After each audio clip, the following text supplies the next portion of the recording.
Aqui nos Estados Unidos tem basicamente três formas diferentes de se obter um carro: financiamento, leasing ou à vista. A forma que você vai escolher depende de vários fatores, principalmente se é a primeira vez que você está vindo morar aqui nos Estados Unidos. O período que você vai ficar por aqui é importante nessa escolha. Por exemplo, se você vai ficar por uma temporada de 2 anos apenas, porque você vai fazer um MBA, ou vai fazer um curso numa faculdade, ou vem de intercâmbio pela sua empresa aí do Brasil e vai ficar apenas por um período limitado, tem certas estratégias que você pode tomar na decisão de comprar o carro. E por último tem o fator psicológico aí também. Se você é um entusiasta de carros e sempre sonhou em ter um Mustang, por exemplo, aqui é um carro bastante acessível. Bem-vindos ao meu canal, eu sou o Renato, ou Hideki, e nesse vídeo eu vou explicar como funciona para comprar carros aqui nos Estados Unidos. Quais são as suas opções caso você tenha acabado de se mudar para cá, ou se você está pensando em se mudar em breve. Esse vai ser um vídeo um pouco diferente, mas ao mesmo tempo igual a todos os outros vídeos que eu tenho aqui no meu canal.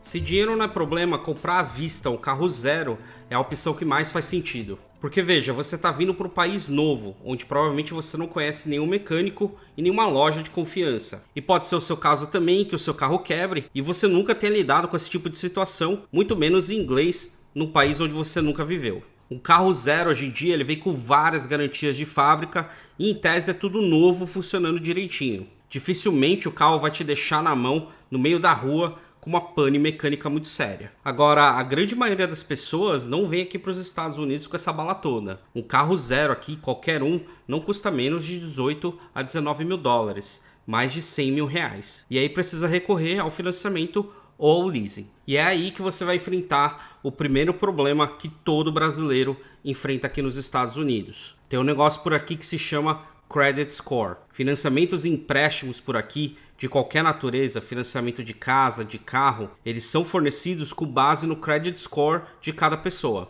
E esse Credit Score ele tem um único objetivo: dizer para os bancos o quão bom pagador você é. Um pouco diferente do Brasil, onde os limites do cartão de crédito, por exemplo, é definido com base na sua renda mensal, aqui o Credit Score é definido muito mais pelo seu histórico de pagamento de empréstimos. São basicamente 3 questões importantes no seu Credit Score: quantos empréstimos você já teve na sua vida e desde quando, quais eram os tamanhos desses empréstimos em relação à tua renda e se você pagava todos esses empréstimos em dia. Se você acabou de chegar aqui nos Estados Unidos, obviamente você nunca fez nenhum empréstimo por aqui, então o seu Credit Score é zero, inexistente. Ou seja, a grande maioria dos bancos aqui vão ter muita dificuldade de emprestar dinheiro para você comprar seu carro.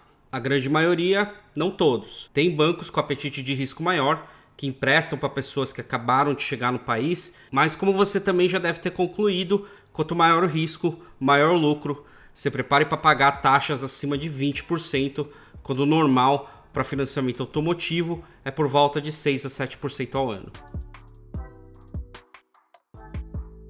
Agora que a gente já discutiu o basicão sobre Credit Score, vamos falar sobre as diferenças entre o leasing e o financiamento. Começando pelo financiamento, vocês provavelmente já fizeram aí no Brasil e é idêntico aqui nos Estados Unidos. Basicamente, você dá uma entrada e paga o restante do valor do carro, mais os juros pelo prazo do contrato e pela taxa que você definiu. E em troca, desde o início do contrato, você tem a posse do carro que fica no seu nome e você leva aí todos os benefícios, mas também os riscos de ter esse carro. E quando você quiser trocar, você precisa vender o carro. Com isso, o estado de conservação do carro e a sua habilidade de vender esse carro por um preço bom são importantes para se considerar. Já o leasing ele funciona muito parecido com o empréstimo, onde você vai pagar um valor, geralmente um valor mensal, e em troca você vai poder utilizar o carro por todo esse período do contrato. O valor que você vai pagar no leasing ele é definido pelo preço de venda negociado, menos o valor que é esperado e estimado para o final do contrato. Em outras palavras, você paga o equivalente à desvalorização do carro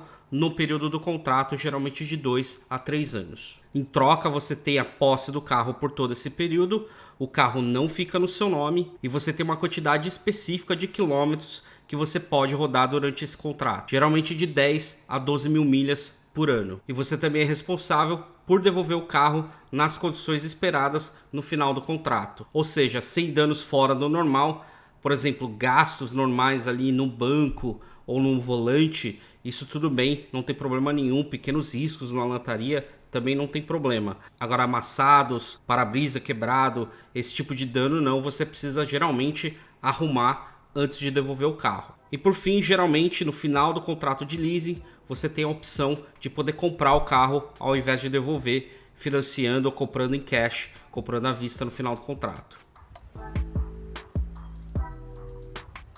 E aí a gente consegue falar das vantagens e desvantagens de cada um. Com o financiamento, o carro é seu e você faz o que você bem entender com ele. Você pode, por exemplo, modificar ele mecanicamente ou esteticamente, que não é problema, o carro é seu.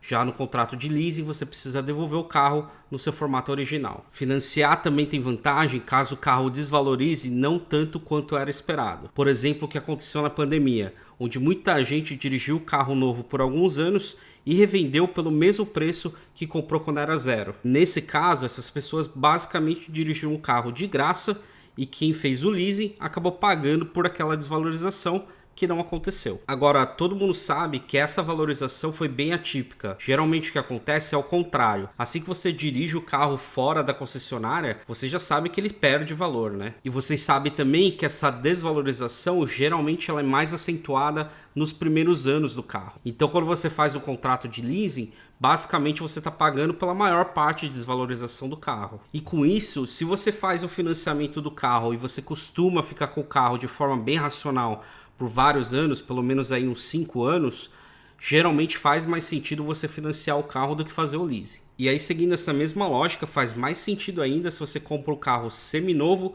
de uma marca confiável, por exemplo, um Toyota ou um Honda. Já as vantagens do leasing, uma delas é que você vai dirigir o carro novo pagando menos do que você pagaria se tivesse financiado esse mesmo carro. Isso porque no financiamento você está pagando o carro por inteiro e no leasing você está pagando só aquela desvalorização daqueles anos do prazo que você tem no contrato. E com isso vem todas aquelas vantagens que eu falei no começo do vídeo sobre ter um carro novo, onde o bom carro 0 km muito provavelmente não vai te dar problemas durante os 2, 3 primeiros anos de propriedade. Você basicamente só vai trocar o óleo do carro e muitas vezes nem o pneu você vai precisar trocar. Outra grande vantagem é que no final do contrato você não precisa se estressar com a venda do carro, qual valor você vai conseguir, se o carro tá bonito, tá em bom estado. Isso porque no final do contrato de lease você basicamente devolve o carro. Se você é daqueles que odeia todo esse estresse de lidar com compra e venda de carro e lidar também com possíveis quebras ou manutenção do carro, um carro aí um pouco mais velho, o lease ele é perfeito para você. E com isso, uma outra vantagem do lease também é que é muito mais fácil você prever os seus gastos mensais. Tendo em vista que você vai ter um carro aí muito próximo de novo, vai te dar muito pouca manutenção, principalmente se você comprou esse pacote de manutenção já incluído nos valores mensais que você está pagando. Ou seja, todas essas trocas de óleo, muitas vezes elas já estão pré-pagas. É importante falar que para o leasing fazer sentido, você tem que definir a quantidade de milhas que você vai dirigir por ano e você tem que ficar bem próximo ali, né? Se você passar muito essa quantidade de milhas, geralmente tem uma multa bem grande e aí não faz muito sentido você fazer o leasing. Então, se você está vindo para cá para dirigir DoorDash, talvez isso não faz muito sentido para você. Até tem como sair disso, mas aí é um assunto bem mais complexo, fica para um próximo vídeo. E com isso fica bem clara a minha preferência caso eu tivesse vindo para cá para os Estados Unidos por uma temporada definida. O leasing ele é muito prático. Se você pensar bem, basicamente quando você está fazendo esse contrato de leasing no começo, você está definindo ali tanto o preço de compra do carro quanto o preço de venda no final do contrato. De forma que você assina isso ali no começo e depois você só usa o carro pagando as parcelas mensais. Pensa no caso de você ter que ficar aqui 2 anos contadinhos e você precisa do carro até o último dia que você está aqui nos Estados Unidos. Como é que você faria para vender esse carro? Legal, Renato, mas e aí, como é que eu faço para fazer um leasing ou financiamento, seja lá qual for a minha escolha, se eu não tenho credit score? Eu fiz toda a pesquisa para vocês. Tem uma empresa aqui nos Estados Unidos que, apesar de eu não estar trabalhando com eles, eu já recomendei para vários amigos que usaram e gostaram bastante do serviço. Ela chama IAS, International Auto Source. Essa empresa ela viu um nicho de mercado onde várias pessoas que eram expatriadas vinham aqui para os Estados Unidos, geralmente com alta renda, eles tinham essa dificuldade de conseguir financiar um carro. Eles exploraram esse nicho fornecendo leasing para essas pessoas num preço obviamente um pouco maior do que um leasing normal, mas que também não é nada absurdo. E para conseguir trabalhar com eles, eles geralmente só verificam a tua renda, se realmente é uma renda compatível com aquele lease, com aquele contrato que você vai fazer. Eu já fui em algumas concessionárias Honda e eu sei que a Honda trabalha junto com a IAS, Então se você for na Honda explicar a sua situação, que você é um expatriado, eles provavelmente vão te direcionar para a IAS também.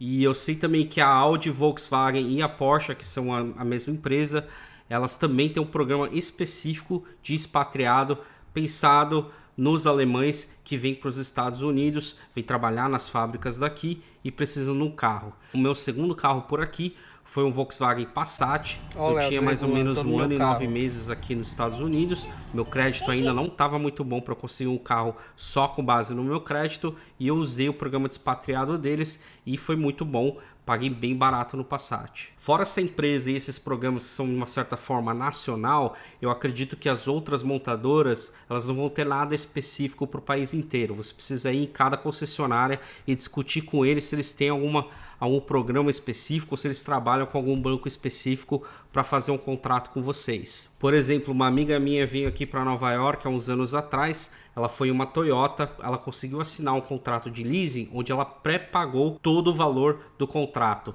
Então ela pagou mais ou menos $9.000 à vista e dirigiu o carro por 2 anos. Eu recomendo essas formas porque apesar de ser um pouco mais caro, geralmente não é nada tão absurdo assim, tá? Você paga mais caro, obviamente, do que se você tivesse um credit score de 3 anos, mas não é nada muito absurdo que vai quebrar o seu banco. Se você vem para Flórida, se você vai ali na região de Atlanta, Nova York, Massachusetts, geralmente tem concessionárias que os donos são brasileiros ou tem vários funcionários brasileiros já pensando nessa comunidade, né? E aí com certeza eles têm alguns acordos com alguns bancos específicos para fornecer financiamento para essa galera que está chegando. Mas aí a minha única recomendação é para você tomar bastante cuidado, fazer bem uma pesquisa no valor de mercado desses carros que você está vendo com eles. Nunca chega lá e vê um carro assim do nada que você nunca viu. Sempre tenta ver o carro antes. Pesquisa bem sobre o valor de mercado desse carro e aí quando você sentar com eles para fazer as contas, você já tem mais ou menos o quanto que você pode pagar, tá? A gente ouve várias histórias dessas lojas de carro usados realmente cobrando o dobro às vezes do valor e a pessoa sai de lá achando que fez um ótimo negócio quando não foi bem assim. Sorriso! A minha recomendação de forma mais racional possível é que você procure um carro aí de mais ou menos 3-4 anos de uso, um seminovo. Procura aí também de marcas com bastante reputação por sua confiabilidade. Toyota, Honda são referências, assim como no Brasil. Se você comprar aí um Corolla, um Camry, ou um Civic ou um Accord, com certeza você está fazendo uma compra bem racional e dificilmente você vai ter muitas dores de cabeça. Principalmente se você sabe um pouco de mecânica, faz o test drive ali direitinho, dificilmente você vai ter problema com a quilometragem baixa desses carros. Mas como eu comentei no início desse vídeo, tem também aquele fator psicológico. Se você tem um sonho de comprar um carro específico, às vezes é difícil você se segurar e você acaba indo nessa direção e enfia o pé na jaca para comprar aquele carro que você sempre sonhou. Me pergunta como eu sei. Eu espero que você tenha gostado desse vídeo, que ele tenha te ajudado de alguma forma e se não, que pelo menos tenha te ajudado a passar o tempo. Muito obrigado e até a próxima.